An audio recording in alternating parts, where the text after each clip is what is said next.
기도하겠습니다. 거룩하신 하나님, 주가 우리 가운데 함께 하셔서 주일을 보내고 3일 동안도 은혜 가운데 거하게 하셨다가 오늘 주님 아버지 3일 밤 예배로 주의 전에 올라와 주를 예배할 수 있도록 우리의 모든 환경과 상황들을 주장하시고 우리의 몸과 마음을 인도하시니 감사하나이다.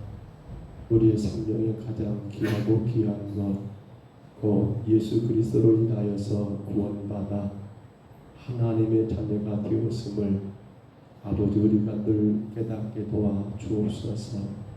내가 하나님의 거룩한 백성으로서 이제는 하나님의 뜻을 따라 사는 것이 하나님의 자녀의 합당한 삶이요, 이제는 그 하나님의 기뻐하심을 쫓아가는 것이 하나님의 자녀된 자의 가장 귀하고 귀한 우리의 삶인데, 혹여라도 우리가 주의 자녀라고 이름하면서도 우리 하나님의 뜻과 우리 하나님의 기쁨과 영광보다도 세상 것, 내 육신의 것에 빠져 사는 어리석은 죄를 범하지 않는지 늘 돌아보고 또 돌아보게 하옵소서. 주의 것이기에 주를 위하여 살아가는 복된 인생들, 날마다 주 의지하며 말씀하신 대로 따라가기를 힘쓰고 예수는 성도로 우리가 주님 우리의 남은 평생을 주여 살아갈 수 있도록 복을 더해 주옵소서. 그러므로 이 땅에 사는 날 동안 주가 기뻐하심에 내가 기뻐하고 주의 영광을 위하여 힘써 일하고 주님이 원하시는 그 사명을 따라 귀하게 헌신할 수 있는 믿음의 귀한 종들로 우리 모두를 간섭하시고 이끌어 주옵소서. 예배합니다. 성령님 이 시간 이 예배 가운데 임재하셔서 우리 예배를 흠양하여 주시고 그 예배로 인하여 오직 하나님 홀로 영광만 받으시며 예배하는 모든 심령들 한 사람 한 사람 위에 주의 크신 은혜로 더하셔서 세상에서 그 어떤 상황과 환경도 이기며 우리 하나님 영광을 올려드리는 복 있는 삶을 살아갈 수 있도록 주여 도우시옵소서. 주여 역사하여 주시옵소서. 인도하심을 감사하옵고 예수님 이름으로 간절히 기도하옵나이다. 아멘. 찬송가 257장입니다.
속죄왕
나와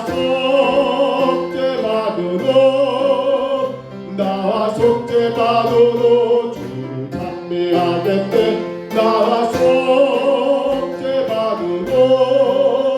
주의 이름 찬미하겠네. 나 속죄받으러 내 맘이 새로워. 그 뜻을 주고 내가면서 죄길을 버리네. 나와 속죄받으러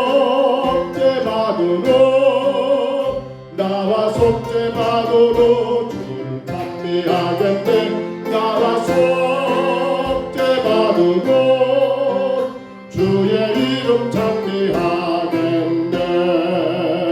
나 속죄받으러 성령이 오소서. 나는 자와 교된 것은 늘 주관합니다. 나와 속죄받으러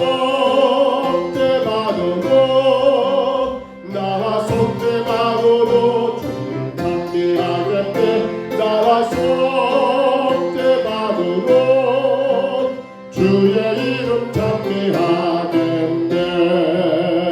나 속죄받으러 보혈의 공로로 내 주의 구원의 이름이 늘 평안합니다. 나와 속죄받으러 주를 찬미하겠네. 나와 속죄받으러 주의 이름 찬미하. 우리 1절부터 다시 한번 합니다. 나 속죄받으러 아름다운 기쁨은 아내와 이길 수 없어서 늘 찬송합니다. 나와 속죄받으러 주를 찬미하겠네. 나와 속죄받으러 주의 이름 찬미하겠네. 나 속죄받으러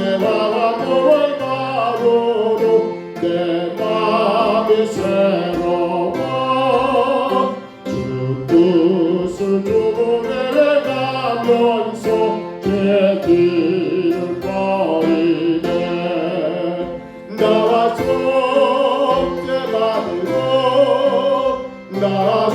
속죄받으러 주를 찬미하겠네. 나와 속죄받으러 주의 이름 찬미하겠네. 나 속죄받으러 성령이 오소서.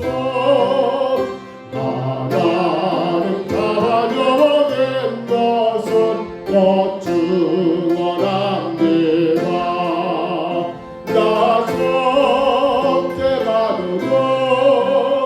나 속죄받으러 주를 찬미하겠네. 나와 속죄받으러 주의 이름 찬미하겠네. 나 속죄받으러 보혈의 공로로 내 주의 은혜의 이름이 늘 평안합니다. 나와 속죄받으러 주를 찬미하겠네. 나와 속죄받으러 주의 이름 찬미하네. 거친 세상에서 실패하고도 그 손 붙잡고 남겨라. 고된 일 하다가 힘을 얻으리. 그 손 붙잡고 남겨라. 그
그 손 못잡은 만져라 주가 널 이끌며 인도하시리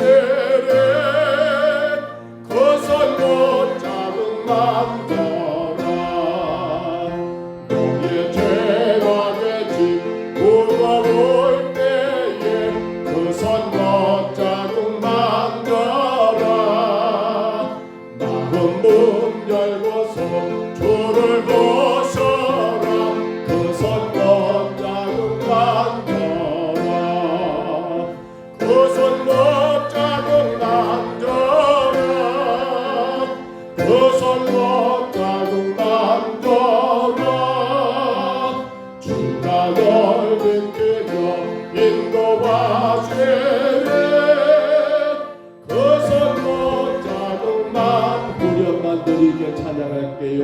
그 손 못잡은 만져라 그 손 못잡은 만져라 주가 널 이끌며 인도하시리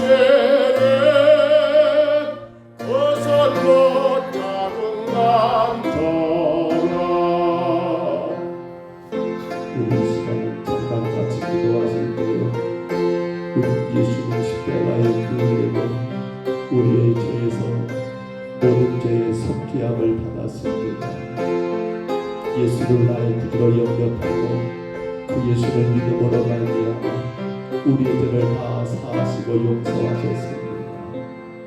아무리 생각해봐도 우리의 죄가 나의 노력과 나의 그 어떤 의로움으로 그 죄를 다 용서받는 것이 아니요 오직 하나 예수님 십자가에 죽으신 그 예수를 믿음으로 말미암아 우리에게 주어진 놀라운 선물이요 축복입니다. 이 시간 우리 간절히 기도합니다. 주여 내가 속죄함을 입은 자로 살게 하여 주옵소서. 주가 나를 대신해 십자가에 죽으심으로 나를 구속하셨사오니 이제는 나의 죄값을 대신 지불하신 예수 그리스도를 위한 인생을 살게 하여 주옵소서.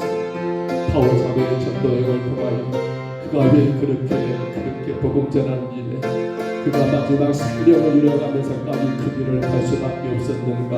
바로 속죄함을 입은 자, 죄 가운데 구속함을 입은 성도의 아름다운 삶이기에 그가 그 길을 갔던 것처럼 주여 우리도 오직 주의 복음을 위한 우리의 생명 그 복음이 증거되고 자랑되는 그러한 생명의 길을 우리가 그 길을 걸어가게 도와주옵시기를 그가 바로 속죄함을 입은 성도의 삶인 것을 깨닫고 감당할 수 있도록 도와주시기를 우리 시간 간절히 기도하시고요. 한 가지 더 기도합니다. 주님 이제 우리가 그런 속죄함을 입음으로 말미암아 죄에서 사함을 입은 것처럼 우리 주변의 수많은 영혼들 저들도 우리와 똑같이 예수 믿음으로 말미암아 죄에서 사함을 입는 속죄함을 얻을 수 있사오니 주여 내가 내 주변의 영혼들을 품고 기도하고 저들을 전도하여 저들도 지우의 가운데 십자가의 구속의 가운데 속죄함을 입을 수 있도록 주여 내가 그 영혼들을 사랑하고 바르게 전도하게 하여 주옵소서. 우리 각 구역마다 구역의 불신자들을 품고 있습니다. 주가 우리를 맡긴 영혼들입니다. 주여 우리가 그 영혼들을 사랑하고 그 영혼들을 불쌍히 여기며 그들에게 이 속죄함의 은혜가 임하도록 주여 내가 십서 저들을 사랑하고 저들에게 복음을 전하게 하옵소서. 우리 다 같이 이번 동안만 통성으로 기도합니다. 거룩하신 우리 하나님 아버지 죄와 허물로 인하여 영원히 하나님 멸망 당해야 마땅한 저희들을 우리 하나님 되신 예수님이 땅에 오심으로 나의 죄를 대신하여 그 십자가에 다 아버지 하나님 아버지 대속하시고 우리에게 하나님 아버지 참된 자유를 하나님의 자녀의 복된 삶을 아버지 속죄함을 입은 자의 삶을 알아가시니 감사합니다. 그러므로 주님 우리가 살아가는 삶의 이유는 나를 죄 가운데 구속하신 나의 죄를 위해 십자가 죽으신 예수님을 위해 사는 것이 우리의 삶의 이유요 우리의 삶의 가치요 우리의 삶의 축복인 것을 하나님 우리가 분명히 깨달아 알고 아버지 하나님 아버지 우리의 남은 생애가 예수 그리스도 영광을 위한 생애로 우리가 모든 살아가는 그 일들이 우리가 하는 모든 것들이 오직 하나님의 뜻을 이루며 하나님 영광을 위한 일들로 주님 살아가게 도와 주옵소서. 바울 사도가 아버지 속죄함을 입은 후 그가 하나님 아버지 생명을 내걸고 그 예수를 자랑하고 증거했던 것 우리가 분명히 기억하게 하시고 이제 우리의 남은 생에도 아버지 하나님 아버지 주님이 증거되고 그 주님이 자랑되는 삶을 살게 주님 저희를 인도하여 주옵소서. 무엇보다 아버지 교회가 11월 30일 아버지 청동은 전도주의를 앞두고 아버지 하나님 아버지 주 앞에 간절히 기도하고 있사오니 주가 우리 걸어가신 우리의 모든 태신자들을 주님 우리가 사랑하게 하옵소서. 저 생명한 생명들을 사랑하게 하옵소서. 그 영혼들을 주님께로 인도하게 주님 도와주옵소서. 저들도 우리의 가지 속죄함을 입어 우리 하나님 은혜 가운데 거하며 영생의 길을 걸어갈 수 있도록 우리가 저들을 사랑하고 우리가 저들에게 주의 복음을 전할 수 있도록 주님 은혜 내려 주옵소서.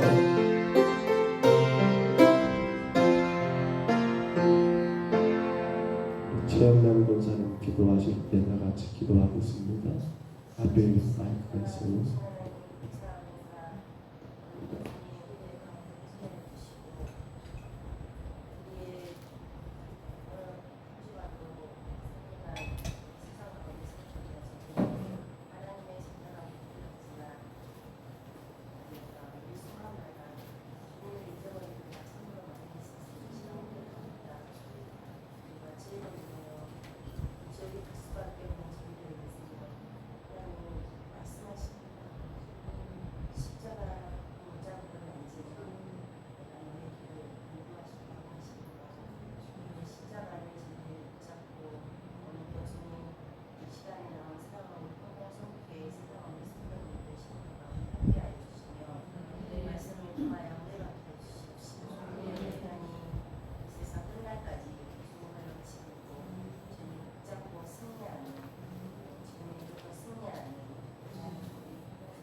사도행전 22장 마지막 30절과 23장으로 넘어가서 1절로 11절까지 사도행전 22장 30절로 23장 11절까지 말씀입니다.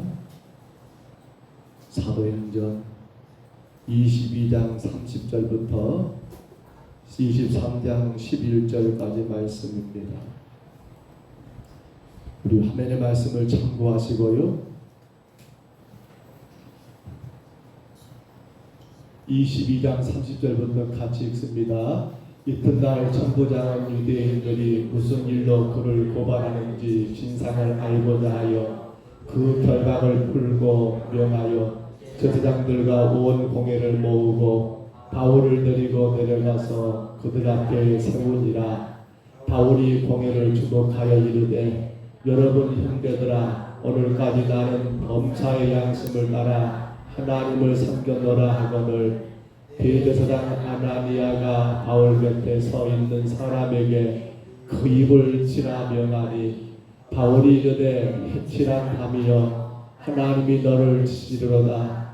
내가 나를 율법대로 심판한다 하고 앉아서 율법을 어기고 나를 치다 하느냐 하니 곁에 선 사람이 말하되 하나님의 대제사장을 너가 욕하느냐. 바울이 이르되 형제들아 나는 그가 대제사장인 줄을 알지 못하였노라. 기록하였으되 너의 백성의 관리를 비방하지 말라 하였느니라 하더라. 바울이 그 중에 일부는 사도계이요 다른 일부는 바리새인인 줄 알고 공회에서 여쳐 이르되 여러분 형제들아 나는 바리새인이요 또 바리새인의 아들이라. 죽은 자의 소망 곧 부활로 말미암아 내가 신문을 받노라. 그 말을 한즉 바리새인과 사도계인 사이에 다툼이 생겨 무리가 나누어지니 이에 사도계인은 부활도 없고 천사도 없고 영도 없다 하고 바리새인은 다 있다 함이라. 그게 떠들새 바리새인 편에서 몇 서기관이 일어나 다투어 이르되 우리가 이 사람을 보니 악한 것이 없도다. 혹 영이나 혹 천사가 그에게 말하였으면 어찌하겠느냐 하여 큰 분쟁이 생기니 천부장은 바울이 그를 쫓길까 하여 군민을 명하여 내려가 무리 가운데서 빼앗아 가지고 영내로 들어가라 하니라.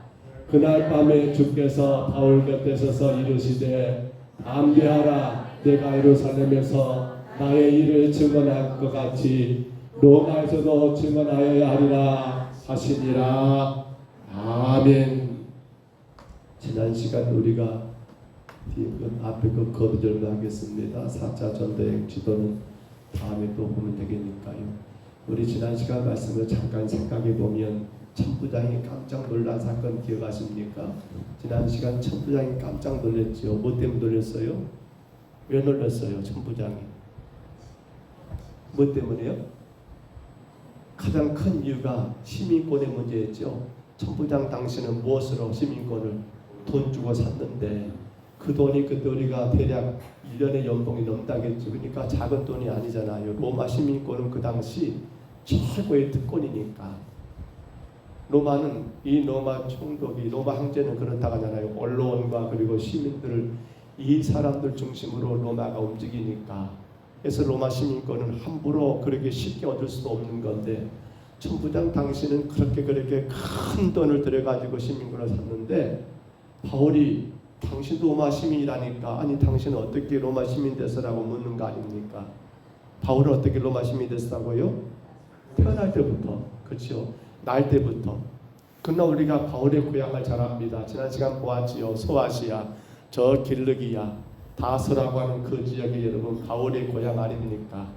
근데 그가 로마에서 태어났다는 것은 우리가 추측해 볼 때 아마도 그의 조상들, 그의 할아버지 혹은 그의 아버지가 그건 로마에서 생활하지 않았겠는가. 그리고 그것도 우리가 추측할 수 있었죠.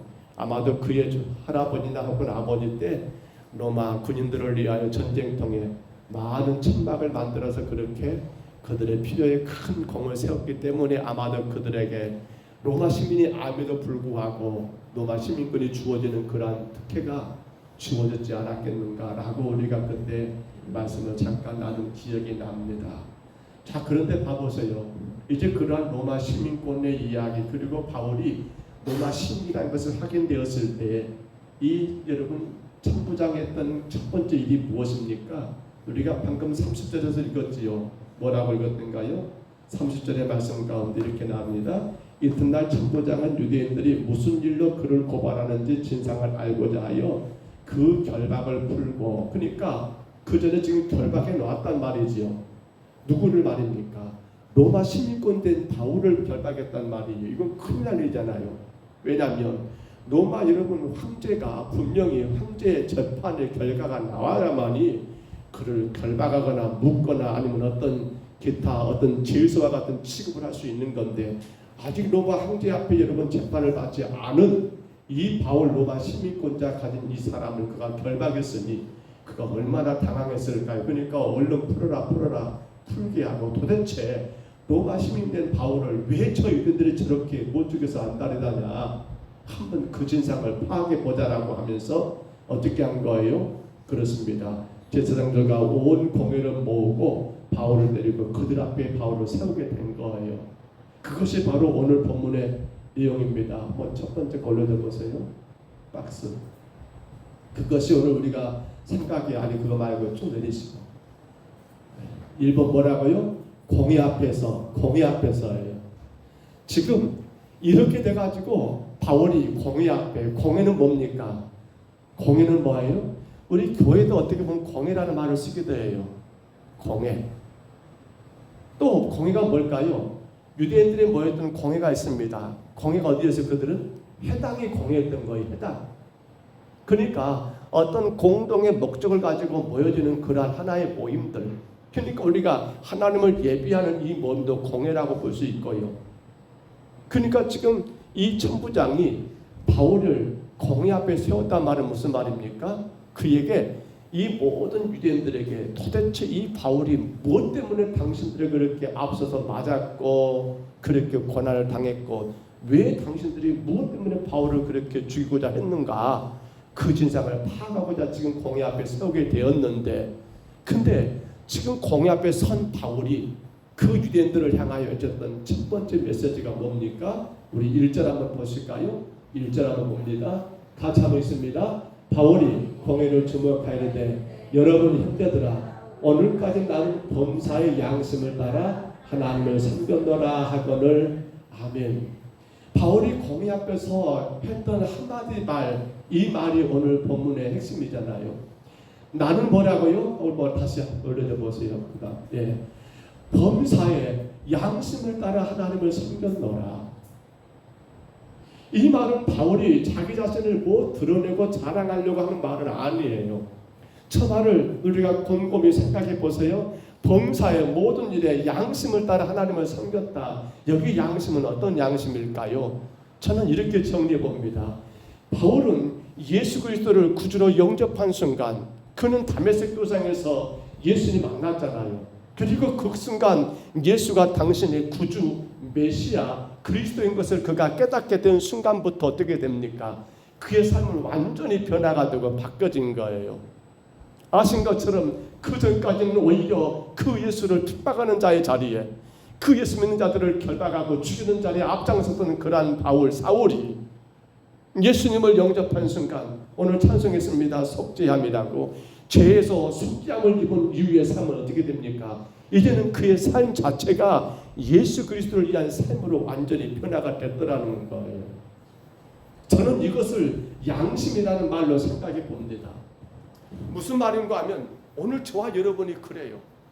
우리 양심이 뭡니까? 우리 양심이 뭐예요? 사실은 좀 죄송한 말이지만 저와 여러분의 근본적인 양심은 다 죄 가운데 얼룩져 있지 않습니까요? 아마 내 나름대로 나는 양심껏 살았어라고 말하지만 그 양심이 뭐예요? 내가 좋아하는 것이 아닙니까? 내가 원하는 것이 아닌가요? 남들에게 큰 해가 안 되고 내가 바라는 것, 내가 기대하는 것이 우리 안의 양심의 가장 기본이 아닌가요? 물론 저는 그것이 잘못됐다는 말이 아니에요. 그런데 한 가지 조심할 게 뭐예요? 다른 것이 아니라 우리가 죄에서 속죄함을 받은 이후에는요, 우리의 양심은 더 이상 뭐가 내가 기준이 아니에요. 우리 양심은 뭐가 기준되는 거예요? 나를 죄 가운데 구속하신, 나를 죄 가운데 구원하신 예수 그리스도, 그분이 우리 삶에, 우리 모든 양심, 우리 모든 생각, 우리 모든 삶의 중심이 되고 기준이 되고, 그분이 무엇을 원하시는가, 그분이 무엇을 싫어하시는가, 무엇을 좋아하시는가, 이것이 바로 양심이 아니겠냐는 거예요. 이 말씀 묵상하면서 그런 생각을 해봅니다. 앞서 기도 가운데 잠깐 그런 기도도 했습니다만, 우리는 예수를 나의 구주로 영접한 순간 우리는 어떻게 된 거예요? 죄에서 사함받고 하나님의 자녀가 되었습니다. 여러분 생각하셔야 합니다. 여러분 하나님의 자녀가 되었다는 거 어떻게 생각하십니까? 여러분 하나님의 백성이 됐다는 거 어떻게 생각하십니까? 성경이 말씀한 것처럼 본질상 진노의 자녀였던 우리들이, 근데 예수님 십자가의 그 구속의 은혜로 그 속죄함 가운데 하나님의 자녀가 되었다는 거 여러분 어떻게 느끼십니까? 그렇다면 우리는 어떻게 살아야 합니까? 하나님의 자녀로 살아야 하잖아요. 내가 무엇이 아니에요. 우리 자신이 무엇을 기대하고 만족하고 그것이 아니라니까요. 뭐예요? 내가 하나님의 자녀니까 하나님 그분의 뜻을 따라 사는 것이 하나님 자녀의 당연한 삶이에요. 하나님 그분이 원하는 삶을 사는 것이 그게 양심이라고 저는 생각해요. 그러니까 바울은 어떻게 된 거예요? 그 정통 유대인이었고 바리새인 중에 바리새인던 그가 여러분 예수님 영접한 이후로는 그의 삶이 오직 하나님의 영광 오직 하나님의 뜻을 따라 사는 삶으로 완전히 뒤바뀌어져 가지고 그러므로 그는 뭐라고요? 범사의 양심을 따라 곧 그의 모든 생활은 자기의 기대와 자기의 만족과 자기의 뜻을 이루는 삶이 아니라 그 자신을 죄 가운데 구속하신 예수 그리스도를 위한 삶이 여러분 그렇게 살았노라고 나는 그렇게 양심을 따라 나는 그렇게 예수를 위한 나는 그렇게 복음을 위한 삶으로 하나님을 섬겼노라고 그렇게 고백하고 있는 바울의 고백이 이 고백이에요. 어마어마한 고백이에요. 근데 사실은 우리 모두의 고백이 되어야 한다는 사실이에요. 가면 갈수록 어려운 문제가 이 문제예요.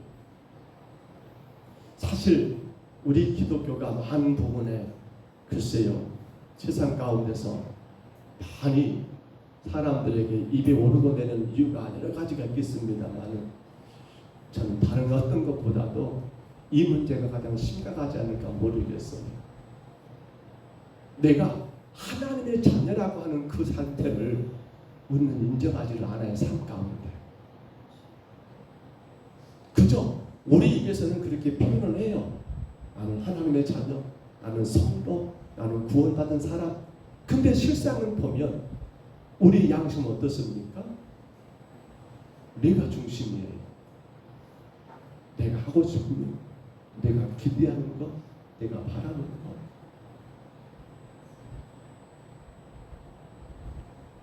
곰곰이 생각해보고 생각 외의 말씀이 이 말씀이 아닐까 싶습니다. 나는 범사의 양심을 따라 곧 구원받은 성도로서 예수님 십자가의 그 대속의 은혜를 입은 사람으로서 나는 하나님을 섬기노라.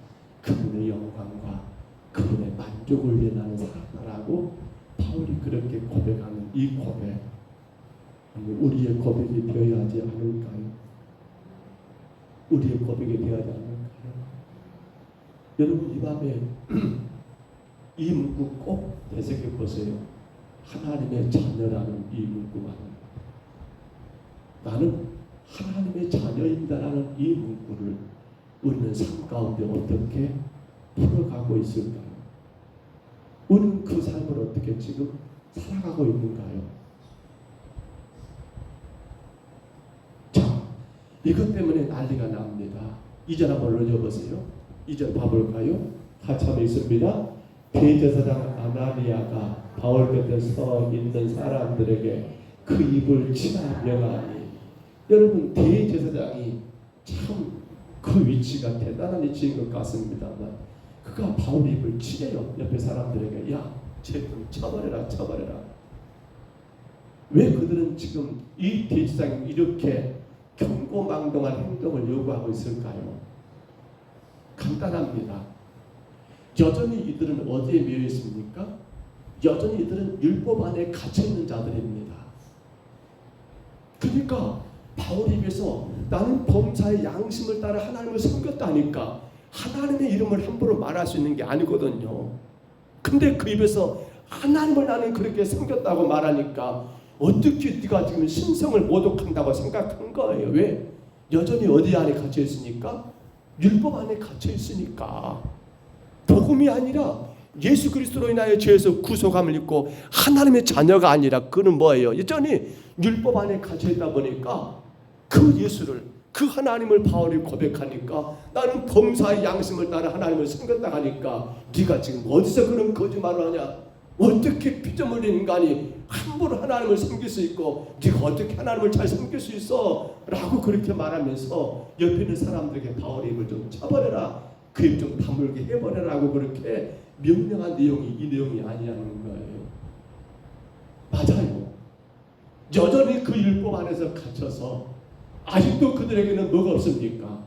아직도 그들에게는 메시아 그리스도가 없다 보니까 그들은 여전히 하나님의 이름을 함부로 부를 수 없는, 당신 같은 대제사장도 함부로 말할 수 없는 그 이름을, 아니 저 바울 어떤 사람이 그들에게 볼 때는 이방인과 놀고 다니는 그 바울, 이방인들은 심지어 하나님의 성전 안에 들어오고 그 바울이 그런 말 하니까 저 입을 좀 쳐보라고 그렇게 요구하는 내용이 이 내용이더라는 사실이에요. 맞습니다. 우리 안에 복음이 있고 내가 하나님의 자녀라고 하는 삶을 살게 되면요, 우리는 함부로 남을 정죄하면 안 돼요.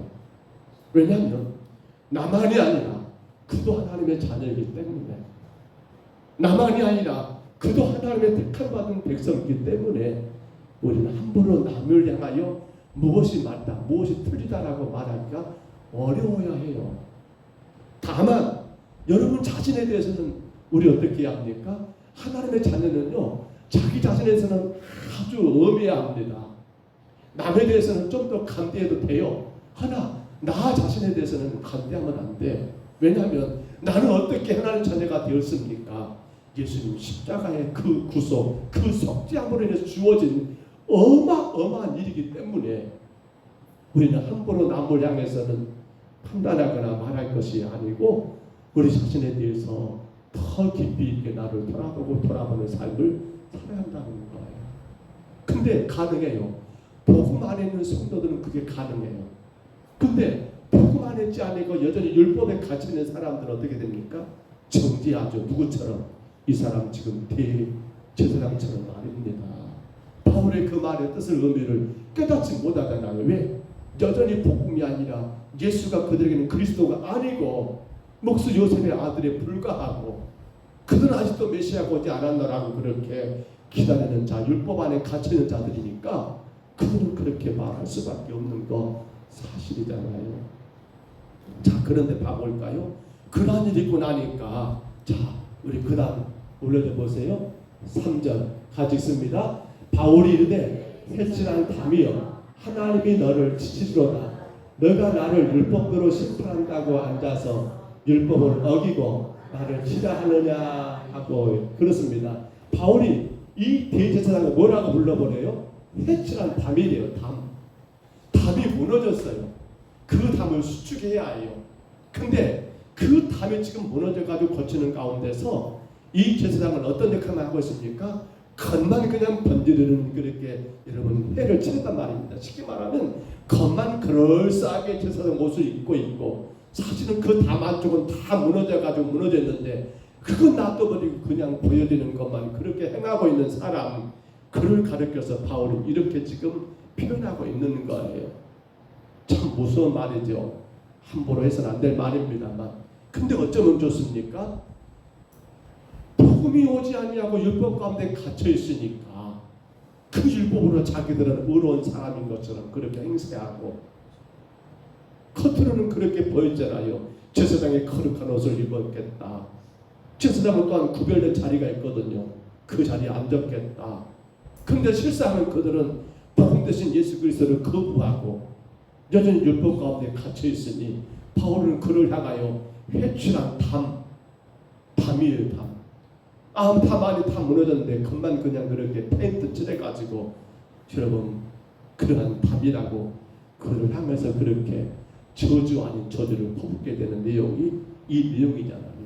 자, 그러니까 또 어떤 일이 납니까? 4절 올려보세요. 자, 뭐라고요? 곁에 선 사람이 말하되 하나님의 대제사장을 내가 욕하느냐? 이게 바울이 지금 욕한 거일까요?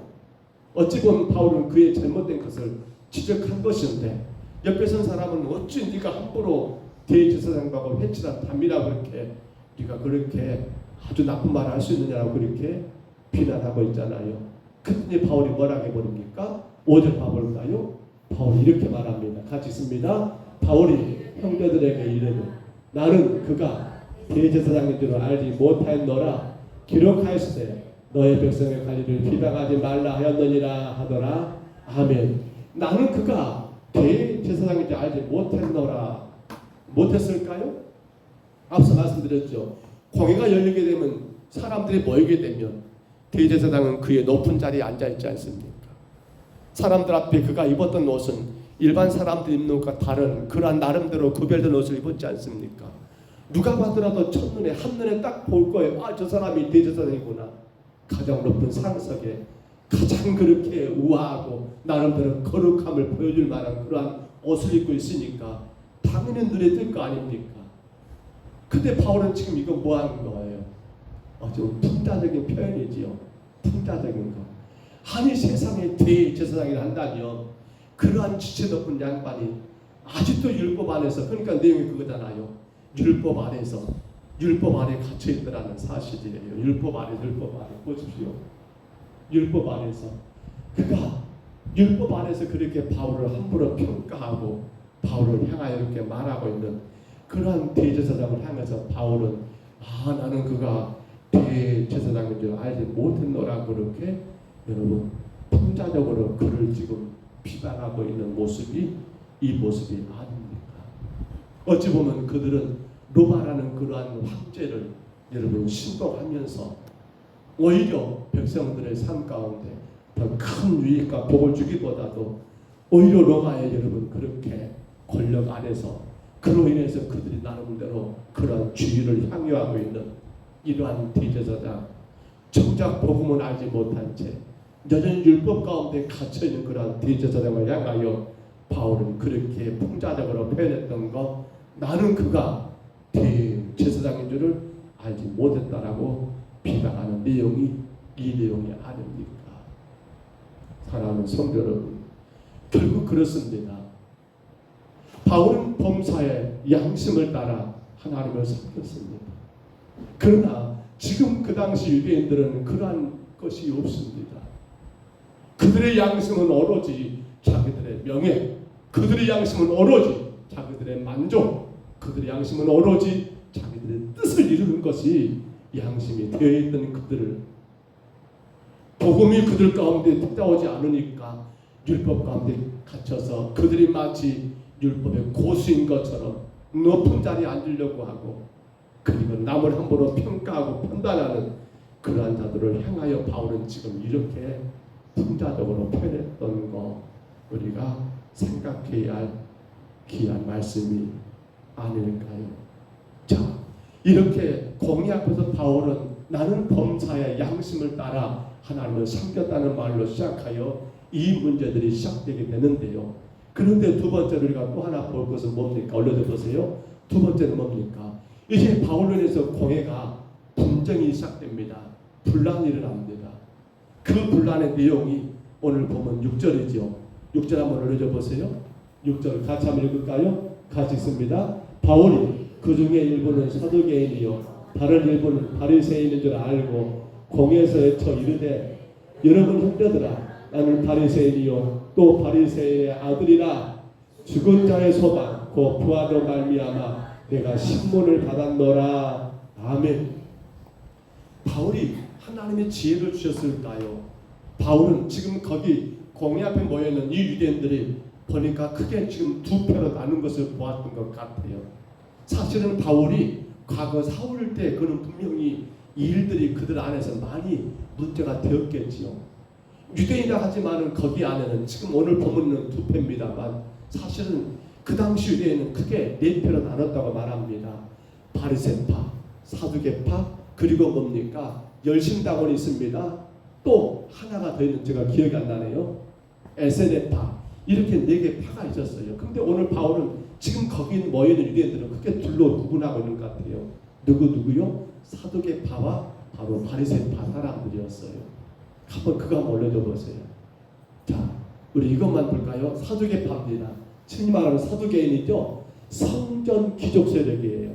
그러니까 이들은 성전 안에서 귀족 같은 그런 세력들인데 그들이 어떻습니까? 모세 오경만 인정합니다. 그러니까 다른 어떤 전통이라든지 구전 같은 거, 율법 같은 거 인정해야 하네요. 그렇게 전에 내려오는 그런 것들을 인정하지 않아요. 오로지 어본만 모세 오경만 인정한다는 사실입니다. 자, 그들은 그러니까 어떻게 되버립니까? 부활과 천사를 어떻게 해요? 부정합니다. 그렇죠? 모세 오경만 인정하는데 거기서 부활이 나오겠습니까? 천사가 나오겠습니까? 또 그들은 어떻습니까? 귀족계층의 중심이 되었고 로마와 협력하는 그러한 관계였던 사람들이 바로 누구예요? 사두개파, 사두개인들의 모습이었어요. 또 하나 우리 있죠. 그 다음 보여줘 보세요. 바리새파입니다. 바리새인들입니다. 이들은 경건한 율법학자들이었어요. 자, 이들은 뭐예요? 율법을 철저하게 지키는 것이 그들의 자랑으로 여겼습니다. 둘째로 부활과 천사를 믿었습니다. 즉 부활도 믿었고 천사 영적인 존재를 믿었다는 거예요. 셋째로 뭡니까? 일반 민중과 가까웠습니다. 그들은 늘 일반 민중 앞에서 자기들의 거룩함을 드러내면서 그렇게 어른 취급받았잖아요. 네 번째 뭡니까? 예수님과 아주 대립된 관계였습니다. 왜? 이들이 아직도 뭡니까? 율법 안에서 메시아가 오지 않는다라고. 이 바리새파 사람들은요 전통을 믿습니다. 전에 내려오는 구존도 믿었어요. 그러니까 사두개파하고는 많이 다른 거죠.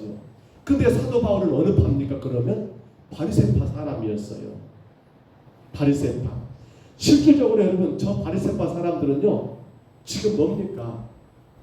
자, 앞서 나왔던 사두개파, 자 바리새파 사람들은요 어떤 사람들입니까? 지금 우리가 말하는 유대교, 현재 이스라엘 말입니다. 저 유대교에 여러분 뿌리와 같은 존재들이에요. 그러니까 지금 이스라엘 땅의 유대인들, 흔히 말하는 유대인들은 다 어떻게 생각하면 되는 거예요? 이 바리새인들이라 생각하면 돼요. 바리새파 사람들. 사두개파 사람들은 어떻습니까? 자, 예수님 오신 이후 70년경에 되었을 때 예루살렘 성전이 파괴될 때 사두개파는 그때 사라지고 없게 되었대요. 그러니까 지금 현실적으로 이스라엘 땅에 살고 있는 유대인들은 유대교는 다 누굽니까? 바리새파 사람들이라고 말할 수 있겠지요. 자, 근데 봐보세요. 바울은 지금 거기 있는 사람들이 바리새파, 사두개파, 이 바리새인과 사두개인들이 서로 그 안에 있는 걸 알게 되었고, 그래서 우리가 앞절에 뭐라고 말하는 거예요? 그가 외칩니다. 오늘 6절에서 바울이 그 중에 일부는 사두개인이요 다른 일부는 바리새인 줄 알고 공회에서 외쳐 이르되 여러분 형제들아 라고 말하면서 누구에게? 나는 바리새인이요 또 바리새인의 아들이라 그렇게 말하면서 나는 죽은 자의 소망 곧 부활로 말미암아 내가 지금 이렇게 신문을 받고 있다라고 그렇게 바울이 외치고 있는 거예요. 기가 막힌 타이밍입니다. 어찌 보면 지금 바울은요 이 누구예요? 이 공회 앞에서 유대인들을 양쪽의 유대인들을 서로 싸우게 만든 것 같습니다만 근데 그건 주 목적이 아니었어요. 이들이 서로 다른 부활의 문제, 천사 문제가 서로 다르기 때문에 이걸 가지고 바울이 그들을 서로 여러분 분란을 일으키고 싸우려고 나는 부활 때문에 이러한 신문을 받았노라고 지금 외치고 있는 건 아니에요. 중요한 건 바울은 뭡니까? 바로 나온 것처럼 부활이라고 하는 이 신앙 가지고 그들에게 지금 복음을 전하고 있는 거예요. 왜냐하면 가장 확실하게 가장 정확하게 전할 수 있는 복음이 뭡니까? 바로 예수 그리스도 부활이었거든요. 그들은 부활을 안 믿잖아요. 누구는요? 사두개파는 안 믿잖아요. 근데 바리새파는 믿잖아요. 천사도 믿잖아요. 어찌 보면 지금 그 안에 대다수가 바리새파였어요. 사두개파는 그렇게 많지가 않아요. 왜? 귀족 중심이었으니까. 바울은 지금 그 순간 가운데 뭘 생각한 거예요? 사두개파 사람들에게 어떤 것을 지금 자극해가지고 서로 싸우게 하는 것이 주목적은 아니었고 거기 안에 있는 지금 바리새파 사람들 그러니까 뭐라고 해요? 여러분 형제들아라고 말한 건 누구에게? 바리새인들과 말하고 있는 거 형제잖아요. 바울과 근본적으로. 그러니까 바울은 그 안에 지금 공의 안에 있는 사람들 가운데 대다수를 차지하고 있는 그 바리새인들에게 뭘 전하고 있는 겁니까? 여러분들이 믿는 부활, 여러분들이 믿는 영, 천사 바로 맞습니다. 여러분이 핍박했던 그 예수가 죽은 지 3일 만에 부활했노라고 내가 그 부활 신앙 때문에 지금 이렇게 여러분 앞에 이렇게 지금 욕보고 있다라고 바울이 그렇게 지금 전하고 있는 내용인 거예요. 기가 막힌 일입니다. 사도 바울은 그 순간 이 복음을 전하고 있습니다. 자, 그랬더니 봐볼까요? 10절 한번 올려줘 보세요. 7절이죠? 7절 보시면 같이 읽을까요? 그 말을 한즉 바리새인과 사두개 사이에 다툼이 생겨 무리가 나누어지죠. 안 나눌 수가 없죠. 왜? 부활 문제가 그들 둘이 서로 안 맞으니까. 바리새파는 부활, 사두개파는 노부활 하니까 말이 안 되잖아요. 그 다음 10절 올려줘 보세요. 10절 같이 있습니다. 큰 분쟁이 생기니 천부장은 바울이 그들에게 찢겨질까 하여 군인을 명령하여 내려가 무리 가운데서 빼앗아 가지고 영내로 들어가라 하니라. 그렇습니다. 잘못하면 여기서 바울이 상할까봐. 왜? 바울은 로마 시민권자이기 때문에 이들에게 지금 넘겨주면 안 되거든요. 해서 천부장이 바울을 보호하기 위하여 그를 데려다가 영내로 끌고 가게 되는 그러한 모습까지 우리가 보게 되겠고요. 마지막 11절 한번 볼까요? 11절입니다. 같이 읽습니다. 그날 밤에 주께서 바울 곁에 서서 이르시되 담대하라. 내가 예루살렘에서 나의 일에 증언한 것 같이 로마에서도 증언하여야 하리라 하시니라. 아멘. 하나님의 그 밤에 바울에게 나타나셔서 네가 예루살렘에서 복음 전한 것처럼 네가 로마에서 전하니까 너 담대하라고 그렇게 주가 말씀을 주시더라는 사실입니다. 성도 여러분, 우리가 조금만 생각해 봅니다. 바울은 지금 비록 공의 앞에서 그들 앞에서 여러분 참으로 많은 어려움도 겪었습니다만, 그러나 바울은 지금 뭐 하고 있는 겁니까? 그들에게 죄수가 아니에요. 바울은 지금 그들에게 여러분 복음을 전하고 있는 그런 상황이에요. 어찌 보면 그들 바울의 몸이 자유가 없는 것 같이 보이지만, 근데 놀라운 사실은 천부장의 로마의 군대 장군 천부장의 보호 가운데 바울은 유대들을 향해서 부활의 신앙을 전했던 그러한 여러분 어마어마한 복을 누리고 있는 거예요. 겉으로 보면 여러분 대제사장의 그러한 권위, 겉으로 보면 천부장의 그러한 권위가 큰 것 같지만 실상은 지금 누가 사도 바울이 그들의 모든 권위보다 더 뛰어난 권위 바로 뭡니까? 예수 그리스도의 여러분 그러한 권위, 그 복음이라는 여러분 위대한 권위를 가지고 그들 앞에서 하나님의 메시지를 증거하고 있더라는 사실이에요. 우리는 뭘 생각해야 합니까? 저는 오늘 말씀의 결론을 이렇게 내려봤습니다. 올려줘 보세요. 마지막 박스 하나. 뭐라고요? 자, 같이 하고 있습니다. 예부 환경에 함몰되지 말고 복음의 증인으로 살라. 그렇습니다. 외부 환경에 함몰되지 말고 복음의 증인으로 살라. 지금 외부 환경 보면 바울은 어마어마한 환경이에요.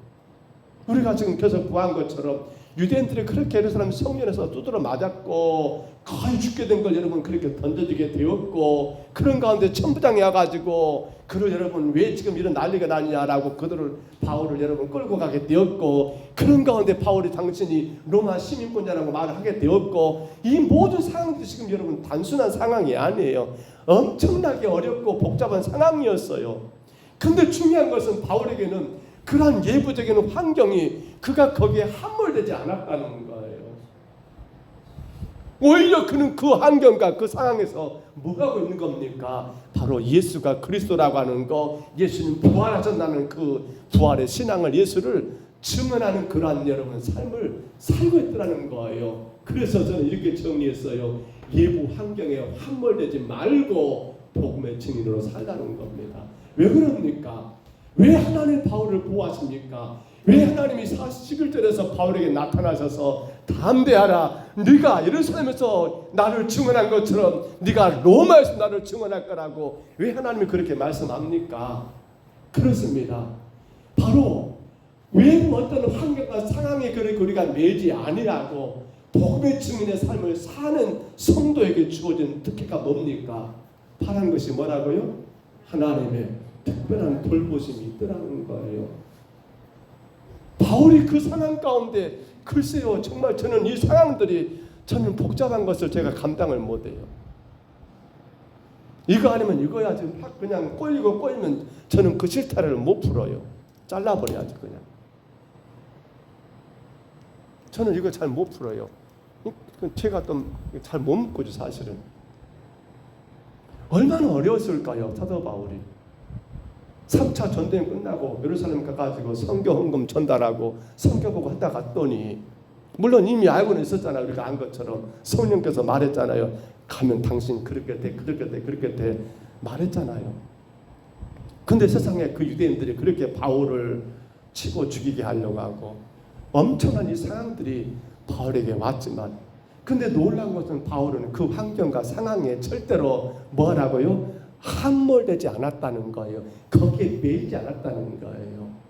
그 환경 속에서도 바울이 한 일은 뭡니까? 오로지 복음이었습니다. 예수가 그리스도라는 걸 증언하는 삶을 살았다는 사실이에요. 오늘 우리에게 바울이 보여주는 신앙의 모습 아닙니까? 오늘 저와 여러분에게 하나님이 말씀하신 말씀이 아닙니까? 성도는 그렇습니다. 예수 그리스도 십자가의 은혜로 여러분 죄에서 속죄함을 입은 성도는요, 그러므로 우리가 해야 할 일은 뭡니까? 바로 나를 죄 가운데 구원하신 예수님을 자랑하는 것. 우리는 그것이 우리 삶의 본업이에요. 본업. 우리의 직업은 뭘 위해서인 겁니까? 우리의 직업은 본업을 위해서 존재한 거예요.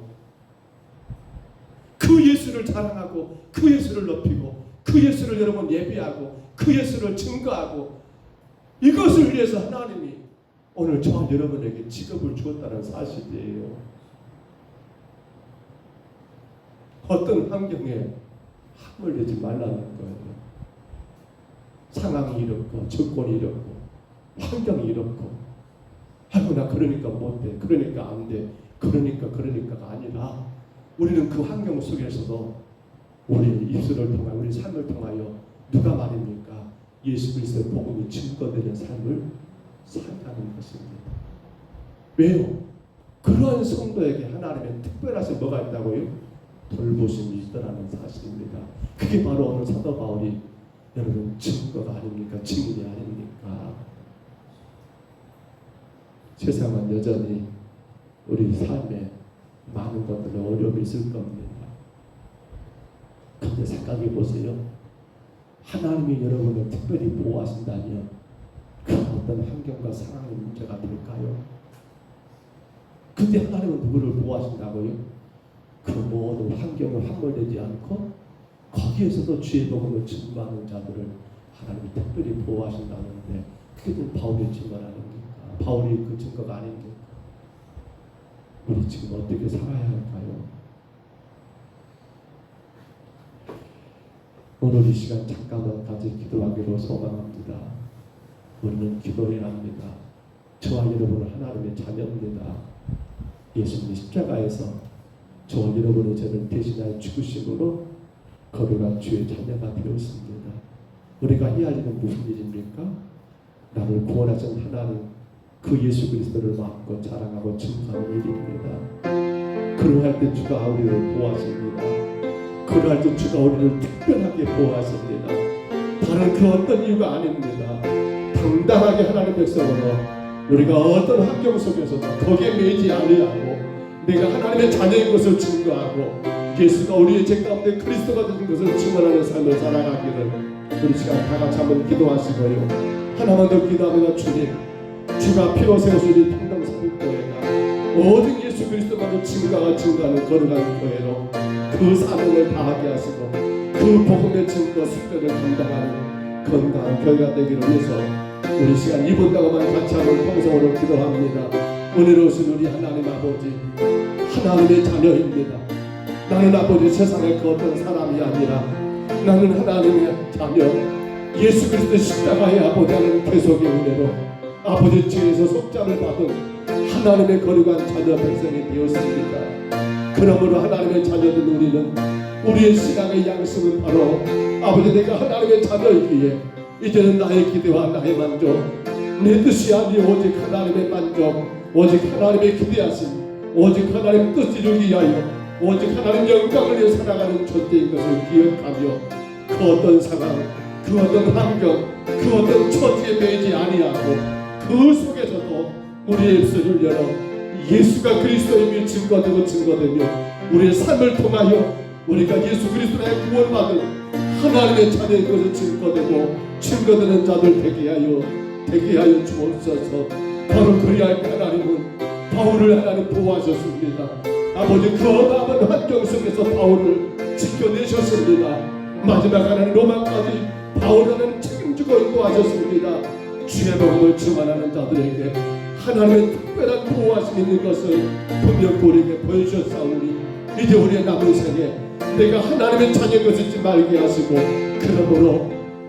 그러므로 주님의 일들을 기쁨으로 감당하고 아버지 나를 주의 자녀로 세우신 그 은혜를 감당하여 선하고 충성된 일꾼들로 복음의 참된 직원들 증인들 되게 하여 주옵소서. 끝까지 주님 지켜주시옵소서. 끝까지 주의 가정들을 지켜주시옵소서.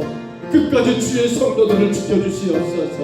그 어떤 세상의 환난과 아버지 풍파 가운데서도 아버지 하나님 복음을 전하는 주의 성도들 주가 바울을 지킨 것처럼 우리를 지킬 줄 믿사오매 하나님 우리가 하나님의 자녀로 살게 하여 주옵소서.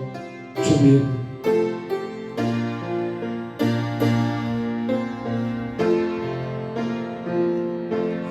걸어가신 우리 하나님 감사합니다.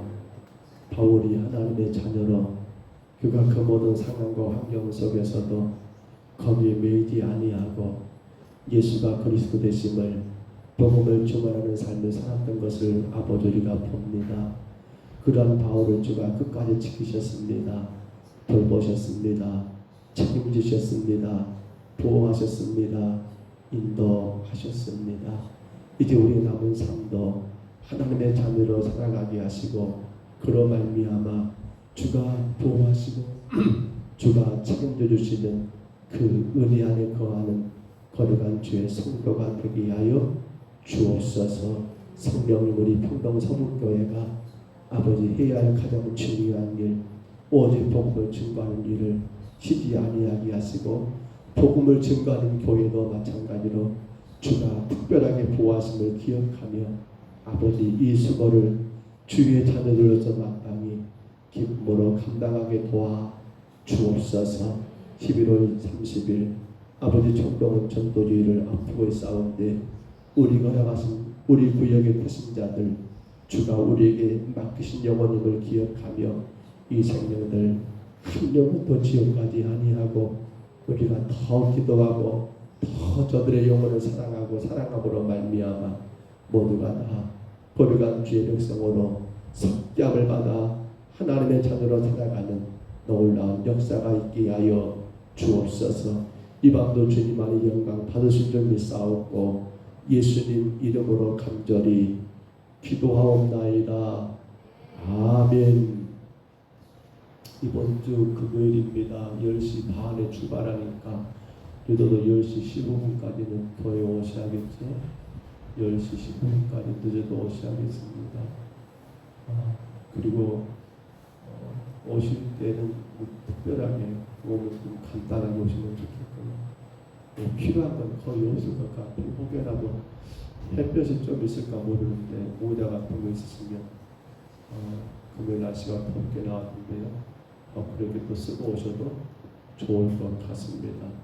그렇게 아시고 또 각 구역에서 오시도록 협조해 주시고요. 차량 운행이 따로 안 되니까 해당 구역에서는 해당 구역 식구들 같이 그렇게 오시도록 또한 도와주시기를 부탁을 드립니다. 다른 거 간구할 거 있을까요? 교양 행사가 잘 끝났습니다. 주일날도 간구하겠고요. 일에 끝나고 차원에들은 제가 잠깐만 한두 가지만 좀 의논했으면 좋겠습니다. 잠깐 당으로 잠깐 모이겠습니다. 우리 주님 같은 기도로 의미를 표하겠습니다. 하늘에 계신 우리 아버지여 이름이 거룩히 여김을 받으시오며 나라의 임하옵시며 뜻이 하늘에서 이룬 것 같이 땅에서도 이루어지이다. 오늘날 우리에게 일용할 양식을 주옵시고 우리가 우리에게 죄진 자를 사하여 줄 것 같이 우리 죄를 사하여 주옵시고 우리를 시험에 들게 하지 마옵시고 다만 악에서 구하옵소서. 대개 나라와 권세와 영광이 아버지께 영원히 있사옵나이다. 아멘.